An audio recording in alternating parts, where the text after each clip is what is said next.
I want to make you feel more sane. I want to make this easier and simpler for you, not harder. It's been complicated enough. Let's try and find ways of making the situation easier. Forget about narcissism, forget about psychopathy, forget about all forms of clinical terminology in psychotherapy just for the moment. I want you to focus on three things that you can absolutely see and you can absolutely judge as being present or not. Just three things. Let's call this the unfair relationship dynamic hypothesis, or the asymmetric relationship dynamic hypothesis, if you like long fancy words. If you want to know whether your relationship is unfair or not, it's quite easy to detect. Number one, are there two sets of rules running inside of the relationship? Meaning, is there a rule for you and a rule for the other person? Are there two different sets of rules? Number two, is there a lot of manipulation present? Is the other person in this relationship dynamic? I don't care. Family, children, parents, jobs, lovers, friends, Romans, and countrymen. I don't mind. Is it fair? Are there two sets of rules running? Is there a lot of emotional manipulation?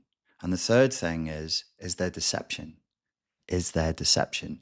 This is a very easy way for us to detect whether we are in an asymmetric or unfair relationship dynamic. Are there two sets of rules running?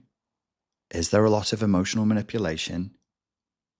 And is there a lot of deception? Are you being deceived? Are you being lied to a lot?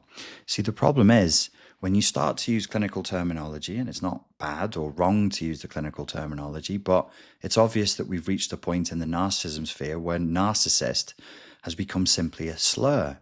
And it probably is obscuring as much as it's clarifying behavior for people, because everybody's using it in their own way as though it's like a custom-made, tailor-made word for every single relationship, and it's not particularly helpful.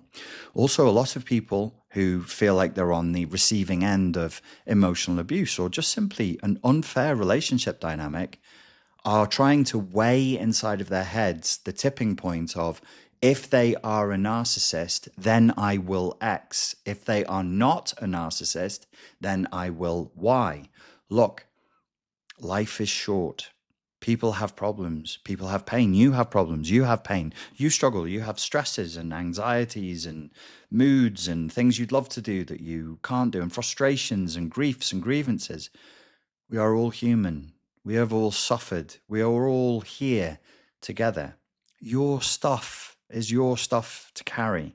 My stuff is my stuff to carry, not yours. Yours is not mine. Mine is not yours.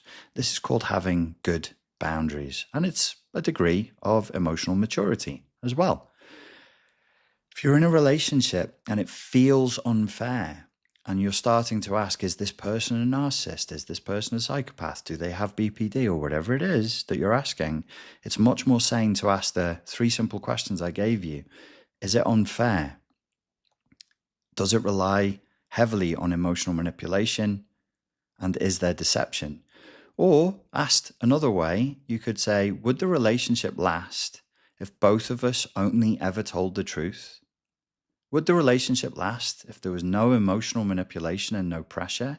Would the relationship last if we were both operating by exactly the same rules? And if the answer is no, that's not a healthy relationship. So I've just made you saner. You don't know whether they have narcissism or not. I don't know. My God, even the clinicians don't really know. Even if the clinicians get hold of them and run the sine qua non 5-star gold standard test for narcissism, there's still going to be debate. That's the way it is. One clinician runs it and they get a certain result, and then another clinician runs this exactly the same test with exactly the same person, and they can get somewhat different results. They're statistically significant in their difference. It's not perfect. So let's drop that for a second and let's just think, is this an unfair relationship or not? Between adults, maybe it's different. Between, obviously, children are going to be manipulative, and children, when they're very small, they don't understand boundaries, and they're still developing a moral philosophy. They're still developing a moral core. But between adults, the relationship should be fair. It should be truthful, and it should be based on consent. So if there is injustice, if there is two sets of rules operating, if there is heavy emotional manipulation and deceit, that's not a healthy relationship. And you, I'm telling you, are allowed to get out of that relationship, or at least to decentralize that relationship in your life. Maybe it's somebody you have to be in contact with. That's fine. But then you need to accept it's an unfair relationship, and you need to remove your own attachment from that relationship, your need for the relationship to continue, and decentralize it.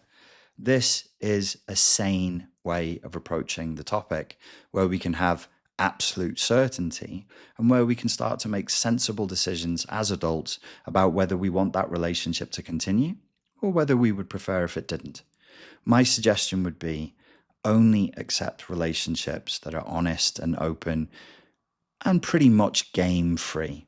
There's no reason for another adult, to be pressuring you with emotional manipulation or for you to be emotionally manipulating somebody else. If you've brought that to the relationship, that's on you. If you're being deceptive, that's on you. If you're operating two sets of rules, that's on you. If they're the one who is bringing it, then that is on them. That's their stuff. The sanity and the relief is to be able to say, my stuff is my stuff. Your stuff is your stuff. We are both adults. We are both in this reality together. Life is short and there's a lot of suffering, and we'd like to suffer less and we'd like to enjoy things more. And the best way to enjoy things more is by coming from a place of peace. People like this will disturb your peace. Relationships like this cannot lead to peace, and so they have to be removed from our lives. Ladies and gentlemen, thank you very much for your time and for your attention, and I look forward to speaking to you again very soon. Cheers.